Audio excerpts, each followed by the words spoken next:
Hi, everyone, and welcome back to Painful Conversations. I'm Dr. Elisabeth Saxton, your host, and today I am really excited to have with us Evan Ward, kinesiologist and also manager of the Mosaic PCN Pain Clinic. Welcome, Evan. Thank you. Thank you for having me today. So, I kind of gave it away in your introduction, but today we are going to be talking about exercise. And exercise and chronic pain might seem like a bit of an oxymoron, like those two shouldn't go together. hmm Yeah, I think people will have, especially when I've met with patients, I find that even just the word itself, exercise, people associate that with running on the treadmill, going to a gym. The amount of time I have patients come in and sort of be really nervous for our appointments and be like, "Oh, you don't have a treadmill? Like, what are we going to do here?" And so, actually, one of the recommendations I have when talking about exercise with chronic pain and exercise as it relates to chronic pain is actually reframing exercise to movement, because a lot of people associate that word with like, I have to go to a gym, I have to run on a treadmill, I have to do push-ups. And that's actually not what we're trying to get at all, especially in the case of chronic pain. So, for yourself, given that you were a kinesiologist, how did you get involved with chronic pain? Because it does seem a bit like the opposite of what you're doing when you're in the gym. Yeah, so I started off as a personal trainer actually, and through training a variety of clients, like I was doing that for about 8 years, and then I noticed that the clients I really enjoyed working with were ones that had injuries. Um, and then I actually sort of transitioned personal training. It was always, you're always training people when they're off of work. And so it was like evenings, weekends, mornings, holidays. And I was like, I want something that's a little more 9 to 5. So I actually then started working as a kinesiologist at a physio clinic. Um, and a patient came in one day. She had complex regional pain syndrome. And how the clinic worked is the physios would see the patients, they'd bring them back to me. I would then give the patients exercise based on where they're at, the physio's recommendations. And so this patient came back, complex regional pain syndrome in her ankle and lower leg. And the physio just sort of pulled me aside. He said, I have no idea what to do. Like this patient, I don't think this is the appropriate place for them, but can you like help them out? And so I didn't have a lot of other patients in at the time. So I started talking to the patient and like hearing more about how this developed. And to her, it was a mystery too. And so I like learned a lot and I was just like, wow, I can't believe this happened. Like one day she was sort of normal. She sprained her ankle and then now she's in a wheelchair and this is something that's like with her. Um, so that specific incident really triggered my interest in chronic pain. And around a few months later, a posting came up actually for a kinesiologist at the Mosaic Pain Management Clinic, and that they were starting a pain management clinic from the beginning. So I was like, oh, this is really cool. Um, and that started off as part of my role. They were just getting the team assembled, building the clinic out, and then it went from sort of something I did one day a week to something I did 5 days a week.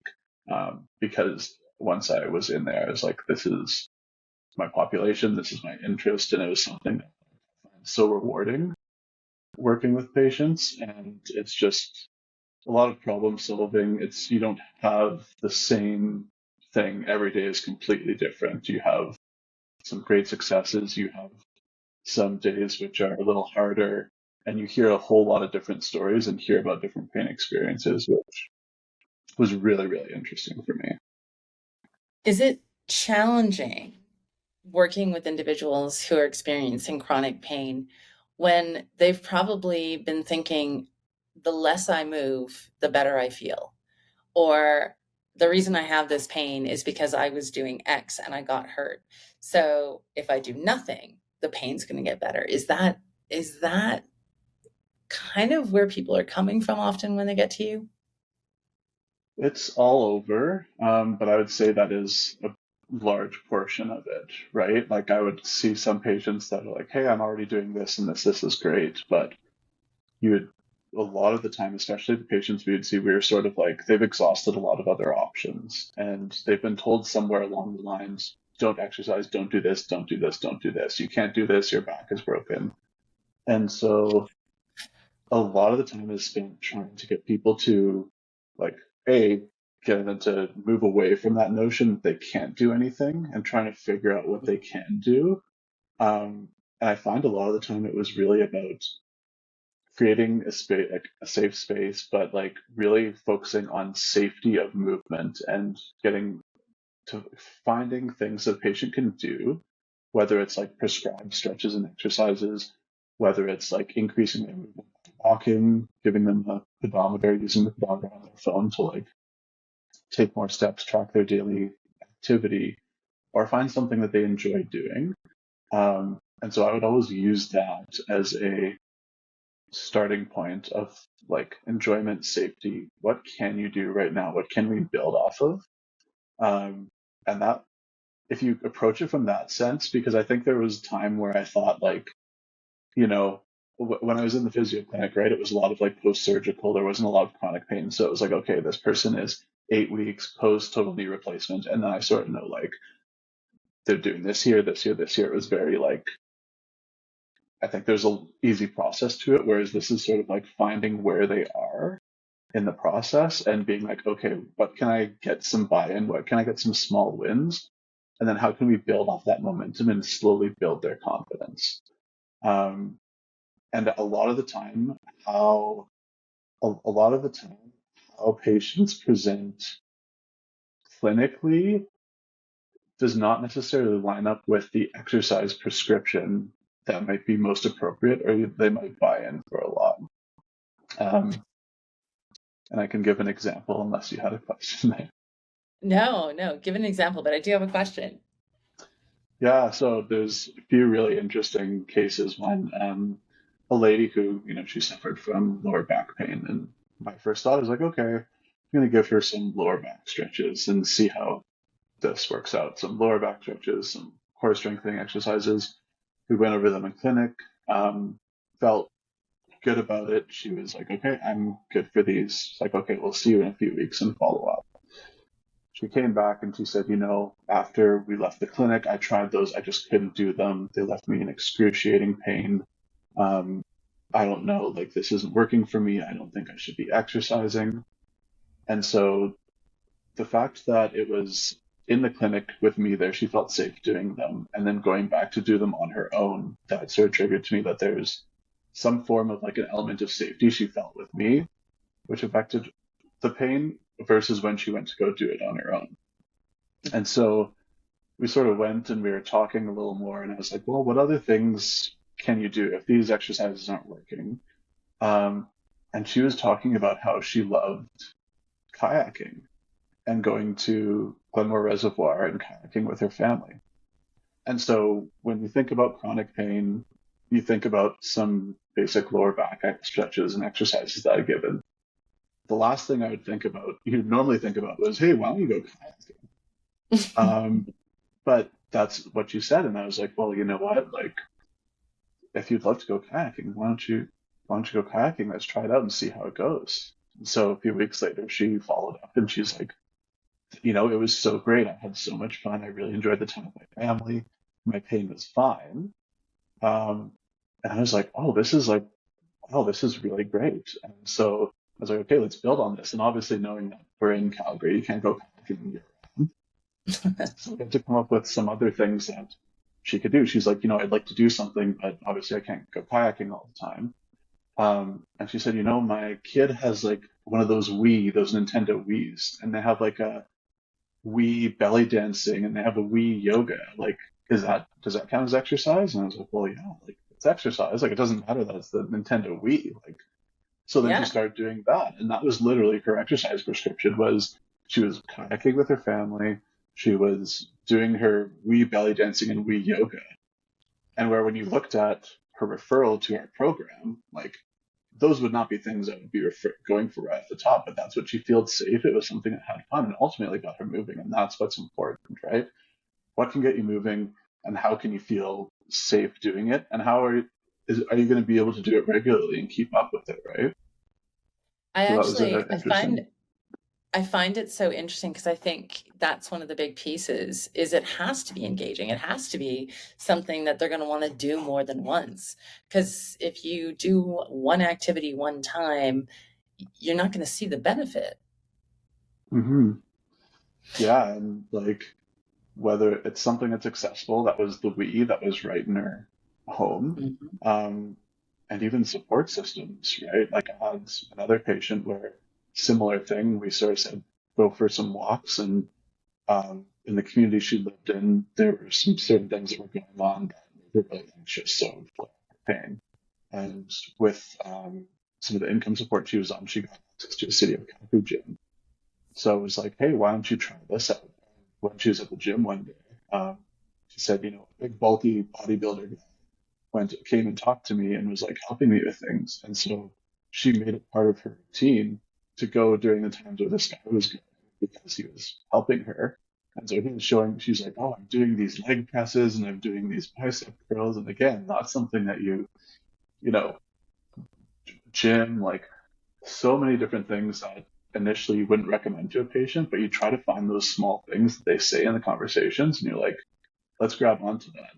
And so she built a support system in this person at the gym, and that was how she got into it and felt comfortable on it.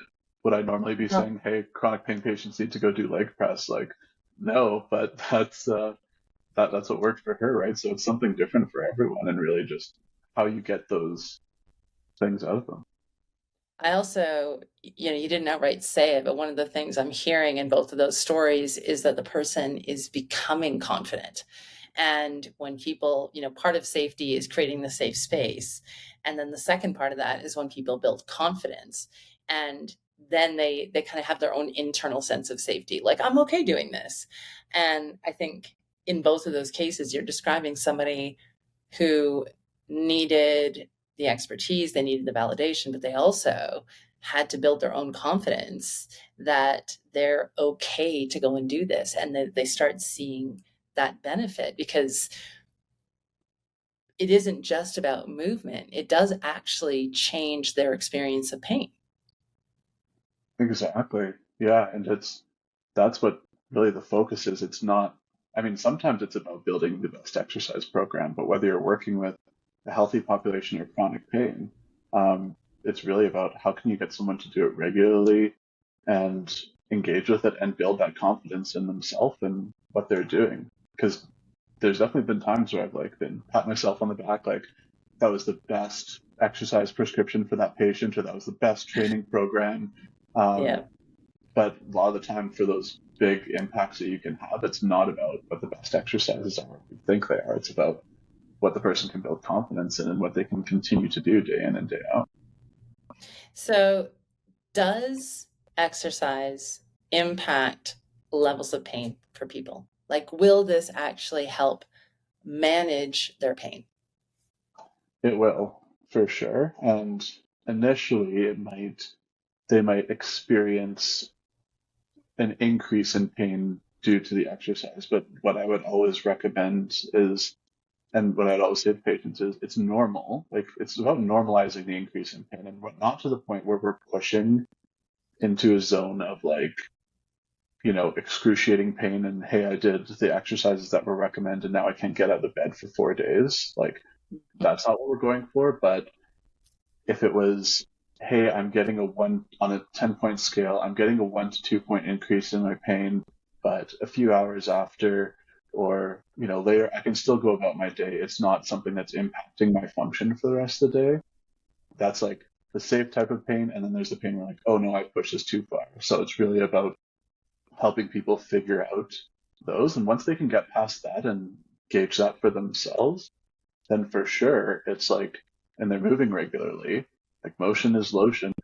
The regular exercise is going to help chronic pain and acute pain too, right? Like in chronic pain population and in healthy population, even people complaining, oh, my knees are hurting, it's due to age, or is it due to lack of movement, right? All these things are going to help with pain. It's just making sure that you're pacing yourself and doing it regularly. Even as I get older now, me going to beer league hockey once a week is catching up with me more than I'd like to admit.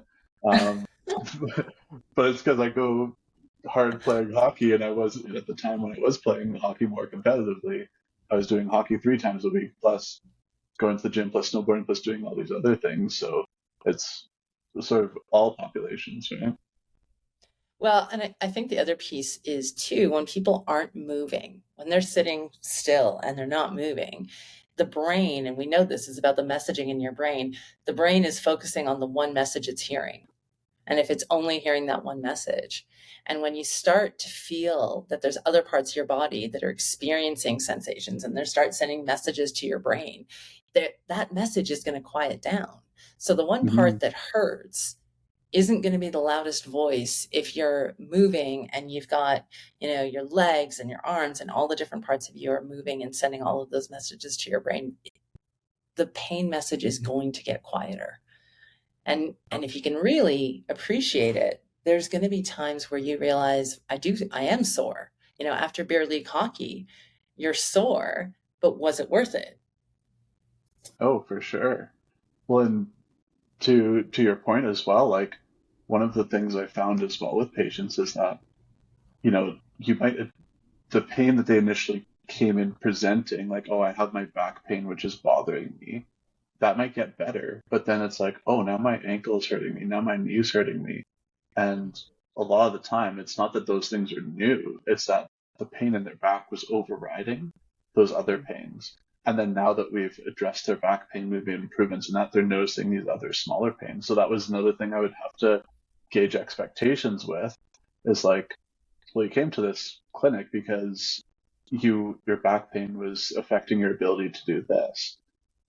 You're able to do this, this, and this now. You don't have your back pain. Your knee hurts. We can obviously try to address that. But the goal isn't completely getting rid of pain. It's being able to improve function and improve your quality of life with a manageable level of pain and almost turn down the volume on that pain. So then when I noticed it started to become about these small things that came up, that's when I had to sort of stop myself. And I was like, well, yes, we can obviously work on this. I'm not just going to say, hey, just deal with it. But at the same Mhm. time, when you're in a primary care setting, when you have it's a short term program, you're like, what, almost making people reflect on the progress that they have made and that function, because a lot of the time we forget about it, right? We always, and then, you're a psychologist, so you could probably speak to this better than me, but we're always focusing on what could be better instead of looking back and being like, hey, actually, here's how far I've come. And just even reminding people of that is a big thing too, especially when they're making changes in their life, which are leading to improvements, but they might not necessarily see those as we can see those from a clinical perspective when we're seeing them, over a period of time and gauging that change and improvement. So, for people that are experiencing chronic pain, who is who is this for? Who needs exercise as part of their pain management prescription?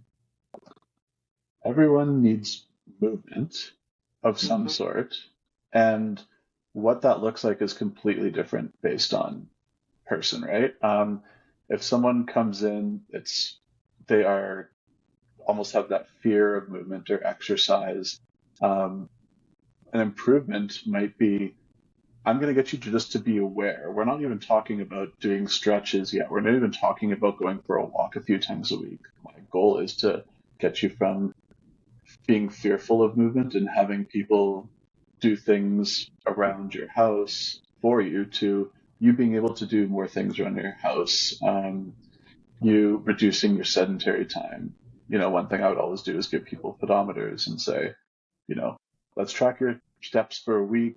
Let's get the average and let's try to increase it just a little bit and see how it affects your pain. And then let's go a little Yeah. more. Let's go a little more.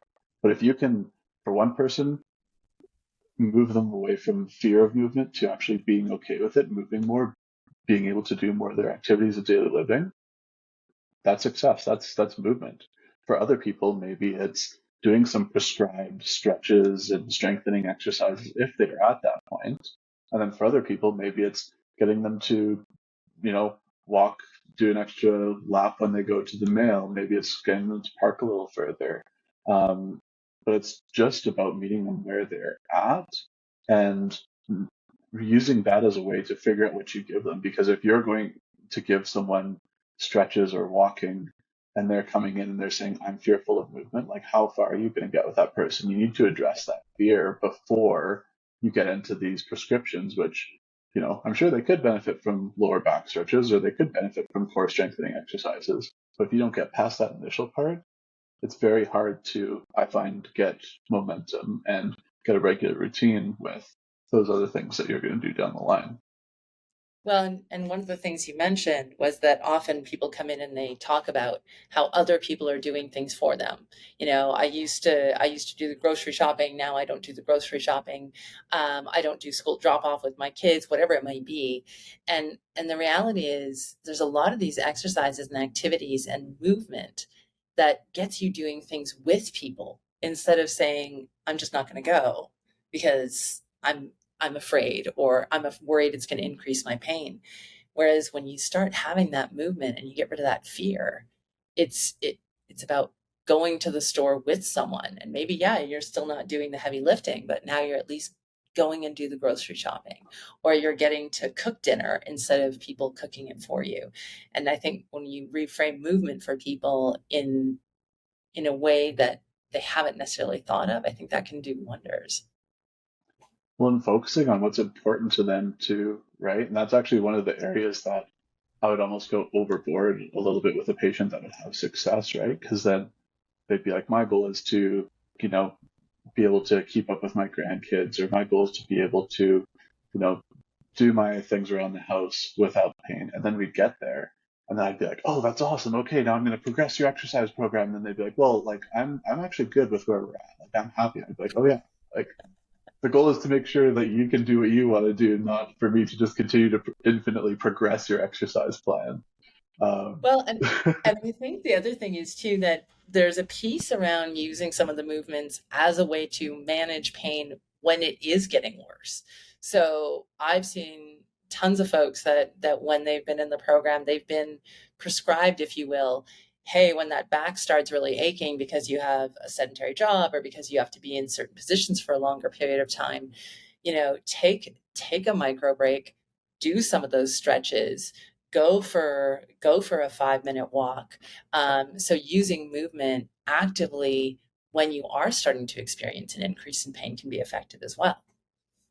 100%. Yeah, and especially with sedentary time, desk jobs, it's so easy to get wrapped up in your emails or meetings or whatever. And the amount of time, and it's good. I see it more now in my workplace, but I remember talking to patients being like, well, I'm in meetings all day. Like, I just can't be that person that stands up and, stretches or walks around in the middle of the meeting. And it's like, actually, like you can, like, that's what you need to do in order to benefit your pain. And so, especially in like longer meetings with our team, it's like, hey, I'll start meetings with that. It's like, if you need to get up, stretch, do whatever, like, it doesn't matter. We'll still keep going. We're not going to stop and look at you and be like, why are you standing?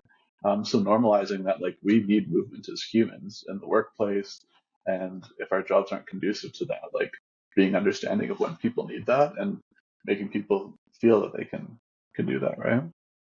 And I've done that for myself when people come into my office.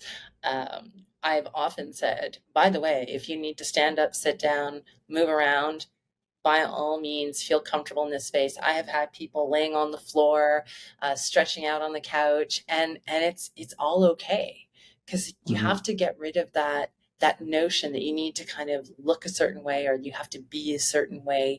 You can do back stretches when you're standing in line at Costco. You can roll your ankles or do movements with your limbs when you're in your car at a stoplight. You can do those things, and I think it also makes it very accessible when you show people ways that they can incorporate exercise. They're not, you know, ignoring movement their entire day and then trying to find time to fit it in between life and all of the different planned activities. It's a way to find you can incorporate movement into those activities instead. Exactly. Yeah, and like lower back stretches, for instance, it's like there's a lot of them you can do in your chair sitting. And so instead of saying, hey, you have to lie down on the ground and all the logistics behind getting up and down to, can you put a mat down, all that, like where are you doing it? It's like, hey, you can do like, you can do a glute stretch while you're sitting in your chair. You can stretch your hamstrings while you're sitting in your chair. You can do some of your neck stretches there. How do you work it into your, yeah, just like you said, how do you work it into your routine, right? So, going to the other end, who should not, let's say you've got somebody, they've never really went down this road of exploring movement. Like you said, maybe they've heard it a few times, they've had it mentioned to them. Two things. One, who should not start an exercise program? And for those who don't have one or haven't explored going into movement in any way, how do you initiate that? Where do you go? How do you start that? In terms of, so for someone who hasn't done an exercise plan before, um, I definitely wouldn't give them an exercise plan. It's just about getting them to think more about movement and challenge, I think, maybe some of the things that we've traditionally referred to as exercise. And, take our physical activity guidelines, for instance, like 150 minutes per week of moderate to vigorous physical activity, 150 minutes per week of moderate physical activity. And now, if you were to tell that to a patient from Painter who hasn't done that, an exercise, structured exercise before, they're going to be like, well, I can't do that. And so to get there, to get even close to there, it's getting them to be more mindful. Like this, I keep mentioning it, but the step counters on our phones or pedometer is a great way to like get people to be like, oh, can I get to 1,000 steps? Can I get to 1,500? How does this Everybody wants affect to my close the pain? circle. Everybody wants Exactly, it. right? So like that's like the first step I always use is like just get people more mindful and making a relationship between their movement and their pain, right? Because, of course, if I have to go to the grocery store and I'm at 5,000 steps and normally I'm at 750, I know that I can be like, wow, I pushed it too much.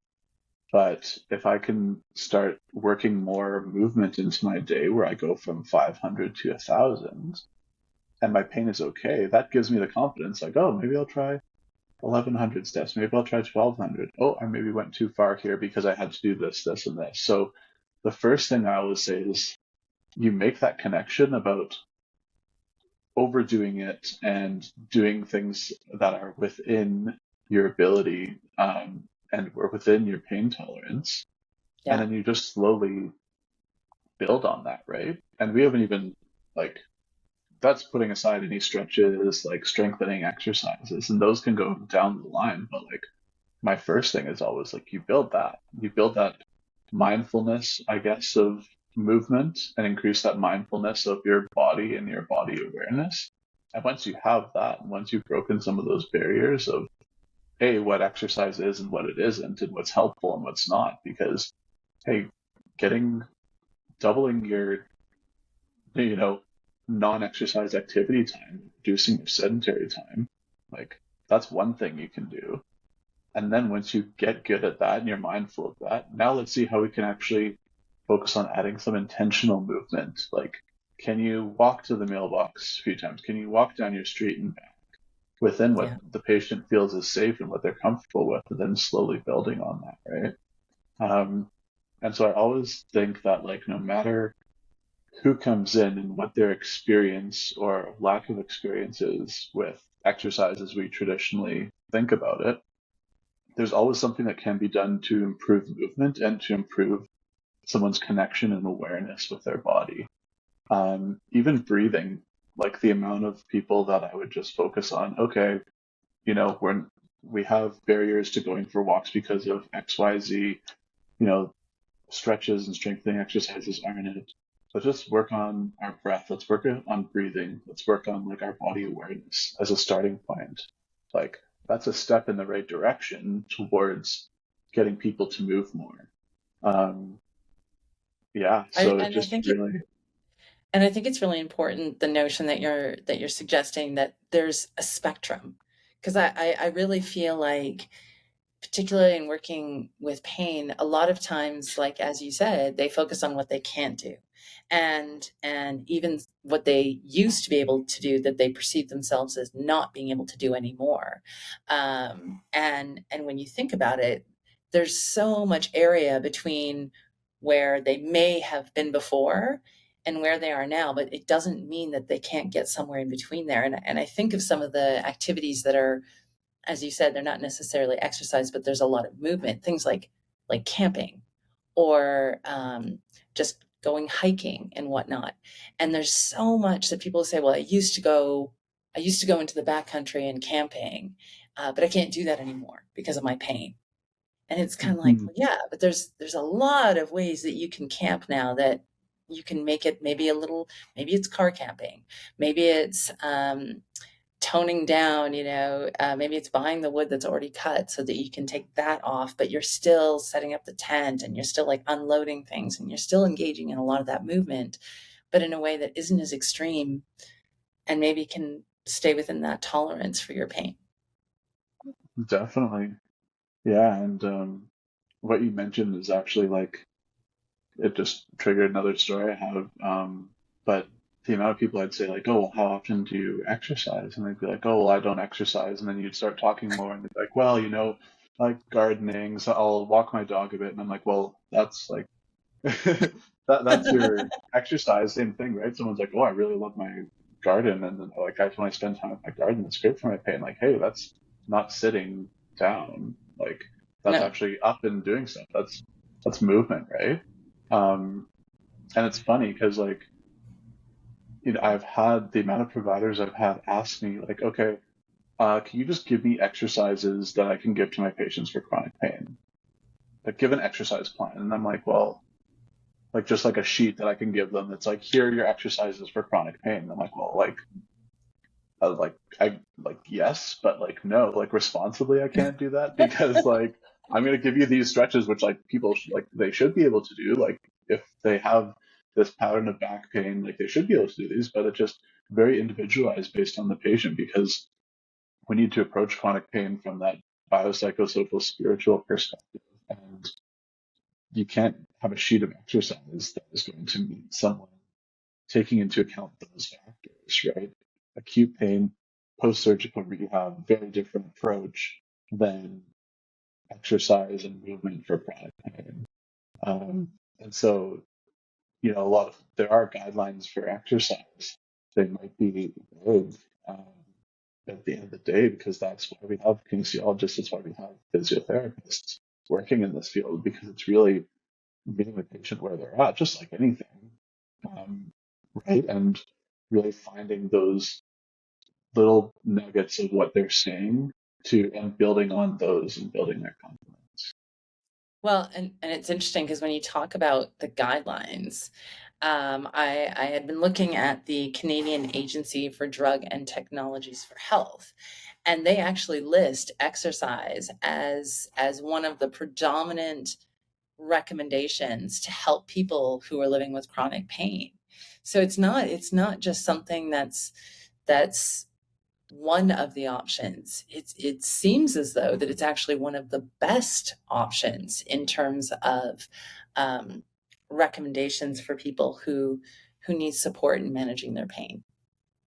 It is, and there's no exercise that's better for chronic pain. It's like, flexibility exercises, Tai Chi, walking, like prescriptive exercises. Like there's the best exercise is one that people are going to feel comfortable and they're going to engage in regularly, right? So if there's the question of like, what's the best type of exercise for pain? It's like, well, can't there isn't really one that's the best type, but no matter what type you do, obviously the ideal scenarios get to a point where you're working in cardiovascular strength, flexibility.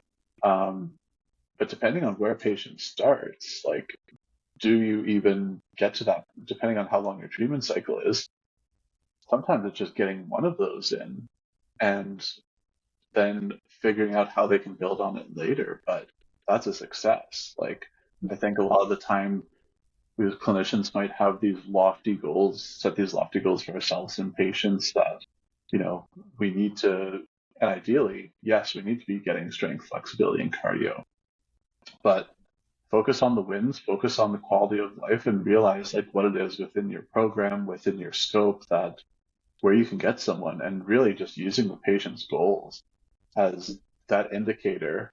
Because, like I said, there's so many times where I just get wrapped up and I'm so excited because they're making great progress, and then I'm recommending all these crazy exercises, and they're like, "Well, wait, like I'm happy, like I'm good." Like, yeah, this is now my ego, I guess you could say, kicking in, where I'm like, "Hey, you came in here and it was hard for you to walk, and now we're doing squats with like a dumbbell." But like, that's not important to them, right? Like, focus on what's important.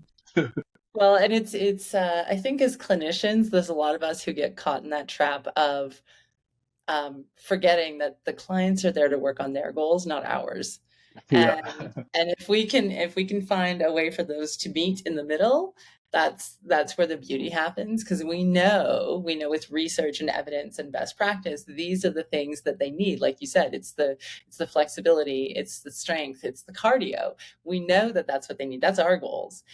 Now, somehow you have to translate that so that their goals embody those principles. And when you do that, then you're going to work beautifully together.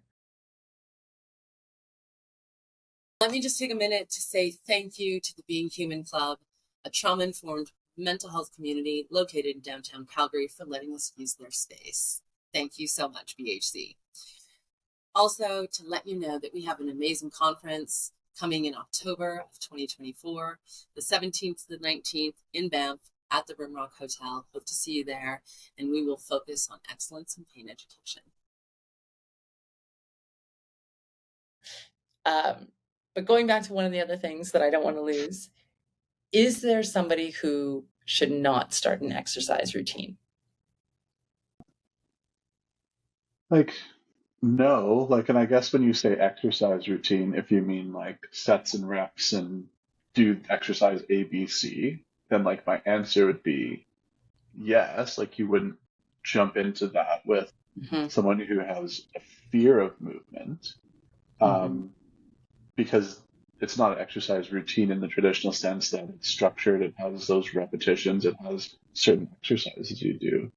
But like, their exercise routine is moving more, being more mindful, whether that's for 3 minutes, 4 minutes. Like, I think we're so stuck with this notion that we have to have a certain amount of time, which, yes, for certain health benefits, and it needs to meet your goal. Um, before I went to the I would train like high level athletes and people doing fitness shows, and then I would also train people who just said I want to be healthier. And then the people a lot of the time who are trained to just want to be healthy would say, well, how do I look like that? I'm like, well, that's totally different. Like, that spans not only just exercise plan, but that spans your nutrition.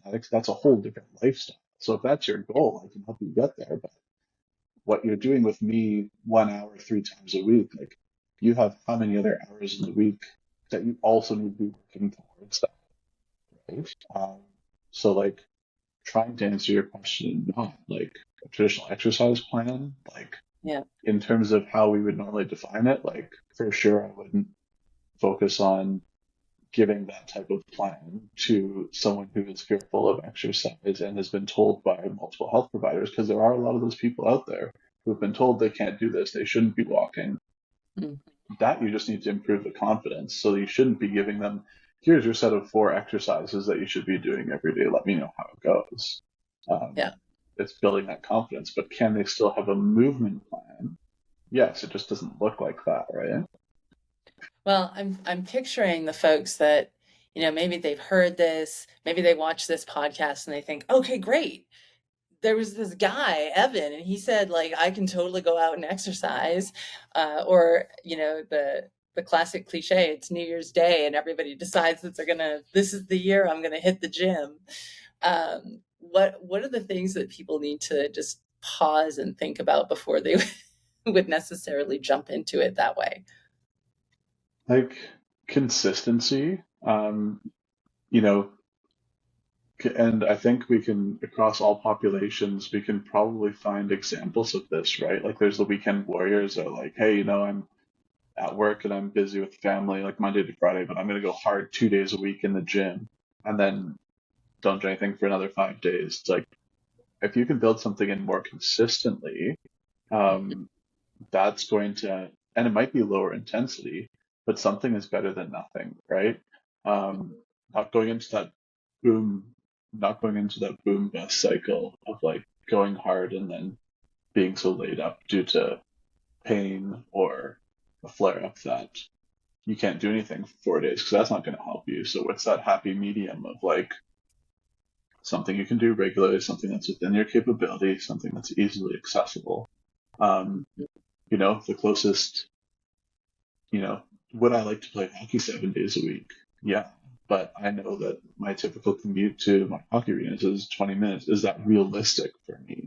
Like, Mhm. no, it's not realistic for me to take 3 hours every day to play hockey every single night, as much as I would love to do that. So I can do hockey, 2 nights a week, and I can go for a walk during lunch at work. I can do some weights or some body weight training in my basement at home when I have 20 minutes after putting the kids down. Like, it's about finding how you can work it into your schedule and not almost using that, like, I have to do this one thing, because ultimately, if you're not setting yourself up for success for something that's sustainable, then you're going to fall back into old habits, right? But it's sustainable in terms of time, motivation, or pain, right? So it's like sustainable and consistency. Um, And and who do for all of this, this education, the information that can be so helpful and empowering and helping clients feel safe, where can people go to find this? so I think it depends where you are at.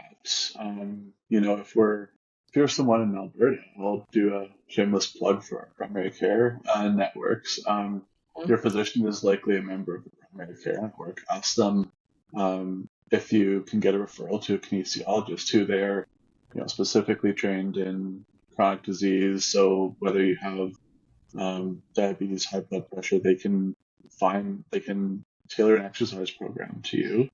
Mhm. Alberta Healthy Living program is a really great option too. They actually have, I forget exactly what it's called, but you can call them. They have like a physiotherapist, occupational therapist, or kinesiologist who actually talks to you about like, hey, what can you do? What type of exercises are you looking for? And they'll set you up with a program. Um, if you're generally healthy, a gym membership is of interest of you going to see a personal trainer at a gym. And even within that, like, because kinesiology and personal training is not as regulated as, say, a profession like pharmacy or nurse or mental health therapist or psychologist, um, it's about finding someone who has the knowledge and the designations and the ability to work with where you are at, right? So, Yeah. would I necessarily, and not to be whatever to some personal trainers, but would I recommend my chronic pain patient go to, one of the large chain gyms and sign up for a membership and go personal training there? Like, that person might not understand chronic pain the same way a kinesiologist does, or the same way a physiotherapist would, and Mhm. definitely not the same way a interdisciplinary pain clinic would. Um, so there's a lot of different ways to exercise. There's a lot of different resources out there. Specifically for chronic pain, I would say the PCN kinesiologists, um, exploring movement that doesn't require a special space, doesn't require um, special equipment. Alberta Healthy Living program, um, then like start there. If it's a general health population type thing, like you can do it. And ultimately, if you do have something that you like give it a shot, and see what you can do, right? Because I Well, think, and there's a lot of accessibility in activity now. There's, mhm, I think when you say, if there's something that you're interested in, then that consider trying it. Well, there's a lot of things that can help you do it in a way that's modified or in a way that can help you do it with maybe less exertion or a better place to start. You can whether it's an e-bike, which still gets you moving, and maybe you can change how much assistance you get in the pedaling or things like that. There's so much more now that you can use to support that too. 100%. And like the e-bike is a great example, right? I mean, um, think about a lot of patients that we've worked with, and even some family members that like they're out on the e-bike 4 or 5 hours, and it's like a great way to spend time. And but if you were to say, hey, take that electronic portion away and know it has to be this, are they going to be out there for the same time? Are they going to be doing that? It's Yeah. so much of that enjoyment and everything, right? So there's just so many And factors and so many ways, like you said, you can make exercise more accessible. And it doesn't have to well, be the way that we've thought about it before, right? I heard this, so don't quote me because I didn't see the source with my own eyes, but someone mentioned this to me. The kind of love-hate relationship of pickleball. And someone mentioned to me the other day, they were a physiotherapist, and they said they have done studies, and there are areas where pickleball by itself, like the addition of pickleball courts and pickleball leagues, has increased health and wellness ratings for an entire community. So, love it, hate it, or be totally indifferent, pickleball gets people moving. And I've had people, mock it for not being a sport, or, it's glorified ping pong or whatever you want to call it. It's making a difference. It's making a difference in It, getting people to be more healthy. it's exercise, it's movement, and then the other part of that too is it's socialization, it's creating community, and it's building that social network, right? So you're getting multiple things from that you might not be getting otherwise, right? If you're saying, oh, you have to be exerting yourself this much, it's like, no, playing pickleball for 2 hours is 1 hour, whatever, is better than not, Hmm. right? And, um, at Mosaic, we had a program at the Genesis Center, the Active Adults program, and that was like pickleball, badminton, walking, um, and we did do some exercise classes as well. But like we would have people, and we looked at our stats because we would track people's sign-ins, but we would have people who would show up almost every day. So people who would come and play badminton over 300 days. Now, tell me if you know someone, and that's because it was a community thing. It was Monday to Friday. It was, it was Monday to Friday. A lot of people would show up every day. They'd be part of their routine. They'd see their people they regularly play with. Um, and tell me you could who else do you know that goes to the gym that much, right? Who exercises that much? Because the socialization part is such a huge piece of it. And we're like, hey, this is great. Our goal isn't to push people to play badminton, increase their level of badminton. If they're out there doing that, moving and socializing, it's their, keeping their physical health, their mental health, and their pain like all in check, right? So And it I doesn't matter. We don't have to be movement snobs. And I'll admit there was a time in my career where I was definitely like one of those. But then as you work with these populations, you see that there is a place for this. It is all movement. Whether someone, you know, someone considers it movement or exercise or not is a whole different story. The important thing is that you enjoy it, you're doing it, and it's keeping you moving. well, I can honestly say I've had so many people that I've seen that have said, I can't do anything with my grandchildren, or I can't do things with my kids anymore. And when you talk about that sense of community, often a loss of movement results in a loss of community. So it makes perfect sense that getting increased movement is going to get you back into that community, and having somebody who is experiencing pain who can get down on the floor and build Legos with their kids, or move their arms and do some of that fine motor, whatever it might be, that is so valuable. Um, Even if someone else might not technically call that exercise, I think that's so important. Um, 100%. I want to ask you, I'm going to put you on the spot. Three things that if you could have people who are listening, you want the listeners to take away three things about movement and chronic pain. what would they be? Three things. So I would say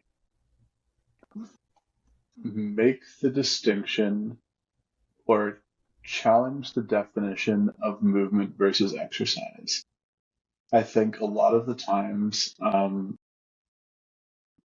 as movement exercise clinicians, exercise mean one thing to us, it might mean something completely different to someone else. And whether that's someone with a different culture, someone who has barriers due to their pain, but like ask someone what their definition of exercise or movement is and what they consider it. Um, because a lot of the time it's that form that like we're not getting there with a lot of that's not where we need to get to with a lot of patients. It's not the treadmill and push-ups. It is things that are accessible. So I'd say like when you ask someone about their exercise history, ask them what their definition of that is, because they might not consider walking their dog exercise, because for so long we haven't considered walking your dog exercise. We consider that walking. It's almost like a separate. This is walking your dog. This is exercise. So challenge that and ask that. Um, that would be one. I'd say another one is talking when you talk to your patients about what they enjoy, um, what makes them happy. Like focus your energy and time on finding those something in there that you can build on, because a lot of the time, like even ask, do you have a dog? Do you have any pets? Like, do you have any grandchildren? Like those type of things that you're finding out more about their life can also be great things that you can build off of to build that exercise routine. Because a lot of the time we sort of go in with like our standardized like assessment and okay, I got to fill out this box. And one of the things that I often tell my clinicians is like, it's about the patient that's in front of you, and it's about you having a conversation with them. I don't care if like half of your form isn't filled out, because that's not what's important. What's important is finding something that works for the patient. We don't know what's important at the end of the day. Like, you know, as a kinesiologist, like, yeah, sure, it's great for me to know the medications that they're on, but like, do I need to spend 10 minutes of an appointment going through that when like actually they're here to see me for exercise and they could see the pharmacist for that, or their doctor is managing that? Like, yes, for sure, it's to know, but how can you streamline that conversation and focus on getting like the most bang for your buck for yourself and the patient? Um, and the third one that I would say is like focus on safety, focus on building confidence, focus on getting the small wins and building on those. Getting patients and getting people to be more mindful of their movement patterns is a big thing. And like, I know I've mentioned it so many times about like the pedometer and the step counts, but like whether it's someone who like does go to the gym 2 to 3 times a week, it's still important, right? It's still important for you to reduce, your sedentary time.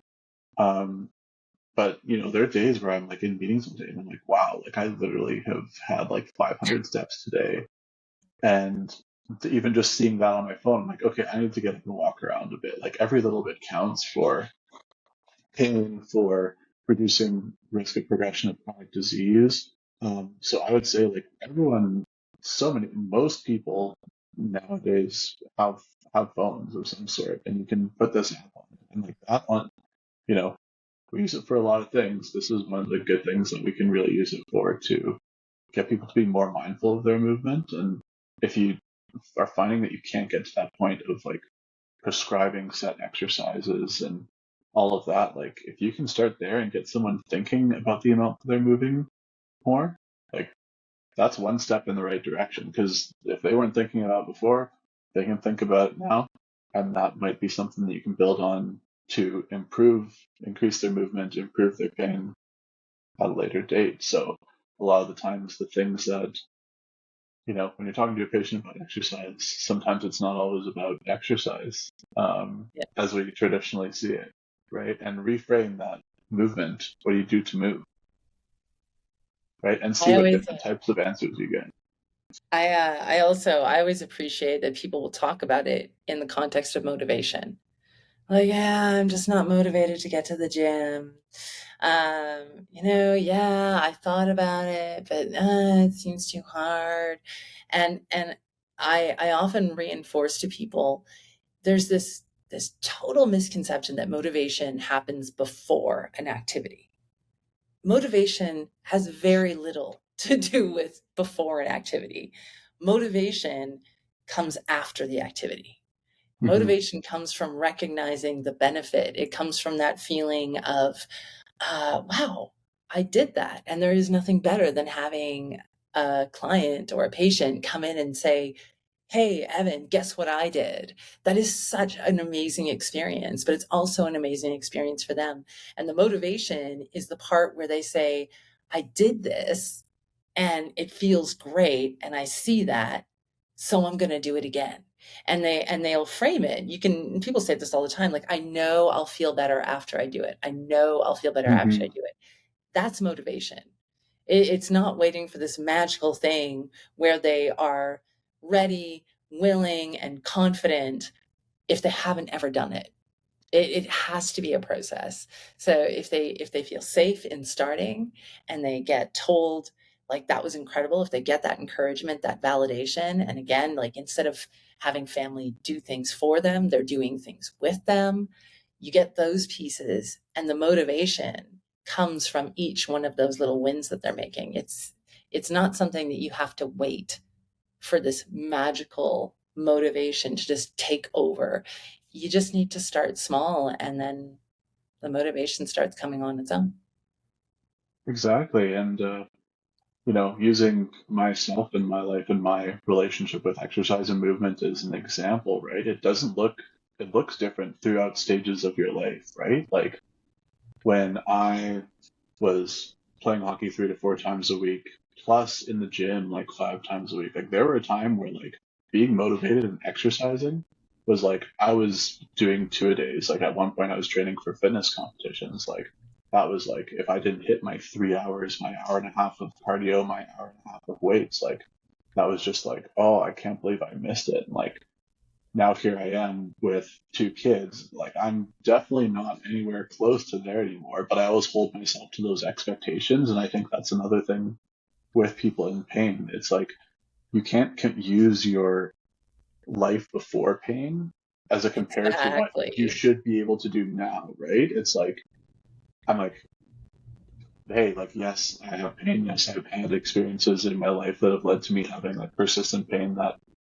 I've managed, and um, a lot we don't if we keep comparing to that previous self and say, hey, I'm a kinesiologist, I counsel people on this stuff, but I still go back and compare to what I was doing. And right now, just due to many different things, that's not something that's realistic for me to do right now. So it's like you got to start with what's realistic for you right now and not use what other people can do and not use what you could do 10, 15 years ago when circumstances were totally different as the gauge for what you should be able to do now, right? Yeah. It's just about doing your best and building on it and building a consistent routine.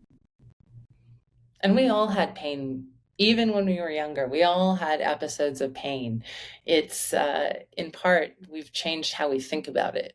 So even when I look back in my childhood, whether it was, people that had a broken leg or a broken arm, one of my friends broke their leg 5 times playing soccer, and that was before she was 30.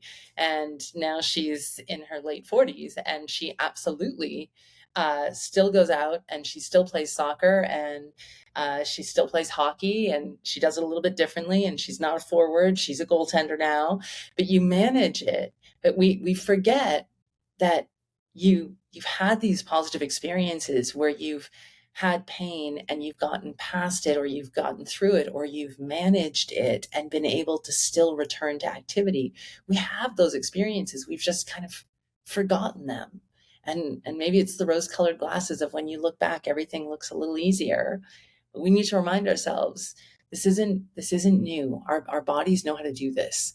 We just need Mm-hmm. to we need to give them permission, and we need to do it with support. And I think getting in contact with a kinesiologist, um, and and having access to that kind of knowledge and expertise is going to go a long way in making people feel safe. So thank you so much for doing that today, because I feel like you've given a lot of people who might be listening the opportunity to feel safe getting started with movement. Well, thank you very much for having me. Really appreciate it.